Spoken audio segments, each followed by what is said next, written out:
You might think, oh, those percentages are a little bit low. Hi guys, thank you so much for joining me in another video. Today I'm doing a video that I wanted to do for a while. It's based on investing for income. And so yes, that's all about the dividend investing. Hit the like button for the YouTube algo because you know that's what it's all about. Stay tuned till the end as I'll be giving some pointers as to how I pick my stocks. So let's just jump straight into this. Dividend investing is different from growth investing and also definitely different from day trading. But what are the basics and how can you get your head around dividend investing? I've come across quite a few videos where people are trying to give advice about dividend stocks but suggest that having 1 to 2 stocks in your portfolio will generate an income. That's not the case. It's naive and it defeats the objective to think that those 1 to 2 stocks are going to be enough for your dividend portfolio. If you do want to buy 1 to 2 stocks, then you're probably better off diversifying through buying an ETF where you have the underlying diversification there for you. That brings me to the second chunk of the video. As you guys know, if you've been watching my videos, I don't day trade anymore.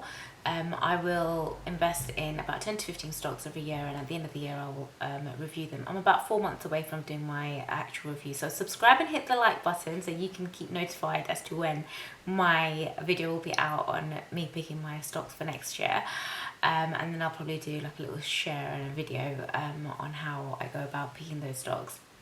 I do want to highlight some of the factors that I've been using to create a passive income portfolio. I am quite disciplined in my approach to investing, so my checklist is a general guide. Feel free to add comment as you're watching and let me know what your thoughts are. But hopefully add some value for you when you're reassessing your dividend portfolio or even deciding how to start one.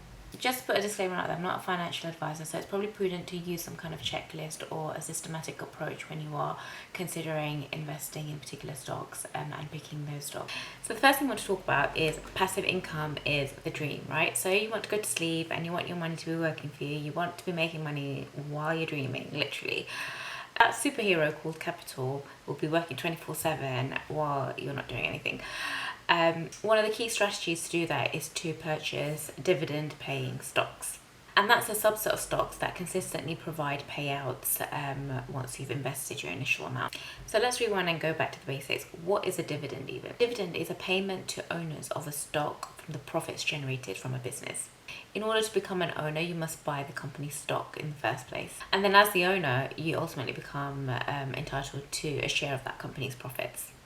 And those profits that are paid out to shareholders are called dividends.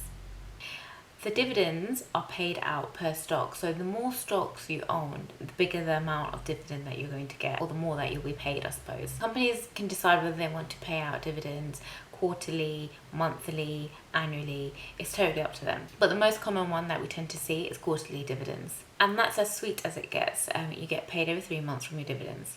There are a couple of things you need to get your head around about dividend paying stocks. Dividend paying stocks are mainly those large companies that have been around a while that will pay your dividends. So the first element is how many stocks do you have to own? In order to get paid a lot of dividend, you have to own a lot more stock. The second consideration is the price per stock. How much is the dividend payment going to be? That will determine how much you invest, right? Because you know how much you want to get out roughly. The dividend payment is determined by the company as well. When a company announces a dividend, provided you own it before the X date, you will get that as your dividend. To make it really simple, if you own a stock before its X date, you will receive the next dividend as the payment that they've announced. So like I was saying, the more stock you own, the more your dividend is going to be. But the question is, how do you pick which company to invest in? At the moment, if you pay $100 for Apple, the dividend payment is $1 a year.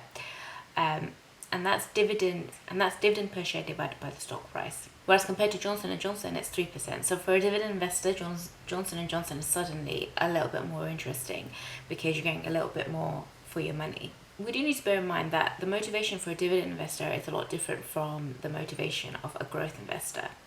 And that's mainly because a growth investor would typically be happy if the dividend payment was lower and that money was used to reinvest in the company to make the company actually grow and therefore push the share price up. And that they would see as a compensation for the loss of dividends. Growth investing is a little bit more riskier, I suppose, when you think about it like that. But it's all passive income, so that's nice. The great thing is once the company pays the dividend, it will hit your account as cold hard cash, and you can do what you will with that.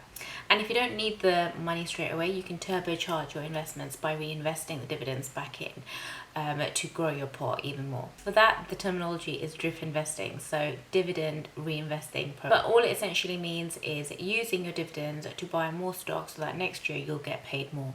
There are 3 things that I think that you need to get your head around when picking a dividend paying stocks. The first one being it's cheap. So as an initial stockholder anyway, you can reinvest your dividends for free almost. Sometimes those stockbroking fees are waived. Also, you can set it within your brokerage account to reinvest those dividends straight away without looking at that money. So if you are one of those people that get tempted by, say, the latest handbag or whatever, it's better that you don't see how much dividends come into your account and let that be reinvested straight away. So that's another, I think that's a pro. That's definitely a pro. Third thing I want to mention is that it's good discipline. So when you're buying automatically, you're buying when the markets are rough, and so you're buying at a lower price, and then you're less likely to purchase when the markets are up. And so acquiring more shares at a lower price is always a great thing. There are automatic stabilizers in place, and the dollar cost average thing is doing its thing, so you don't have to worry about it too much. So like I mentioned earlier, buying 1 to 2 stocks for dividend income is kind of risky. It's basically putting all your eggs in one basket, and nobody wants to do that. As a dividend investor, you want your passive income, so you want to diversify your portfolio. Diversification is your friend here. So in my opinion, the easiest way to do that is through investing in dividend ETFs. And that just means buying one ETF share will expose you to a whole bunch of dividend paying companies instead of just that 1 or 2 that you've picked. One of my favorite platforms that I use is Vanguard, and they have a Vanguard high yield ETF. And that roughly pays about 4% per year in dividends. You might think, oh, those percentages are a little bit low, but to be honest, there's no get rich quick scheme, and sorry if that's what you think, you're a little bit deluded. Again, either if you are part of one of these schemes, you're being scammed, so get yourself out as quickly as you can. What I should say is consistent investing and reinvesting will grow your pot 100% over time. So now this brings me on to the second part of my video, which I want to talk about the tips and the checklist that I use in order to pick my dividend stocks. But as I said, please do leave a comment below. Let me know your tips and your suggestions when you're picking your stocks. I'm due to rebalance my portfolio in the next 3 months. There are 3 sets of checks that I do. The first being the basic checks, the second being the safety checks, and the third being the advanced checks. So in the first basic checks, I make sure that I pick a large cap stock. So that if you're in the UK, that could be the FTSE 100 or even maybe the FTSE 250. In the US, it'll be the S&P 500. The second check within the basic check is picking stocks that have a yield of maybe 8% or lower. High yields tend to make me a little bit nervous because I like to be a little bit risk averse. I try to avoid those. If it sounds too good to be true, usually with everything in life, it probably is. So that's the basic checks done. And that brings me nicely onto the second set of checks, which are the safety checks. The first check I do is the gearing check, and that will indicate to me how much debt the company has. So the debt to equity ratio I look for is less than 50%.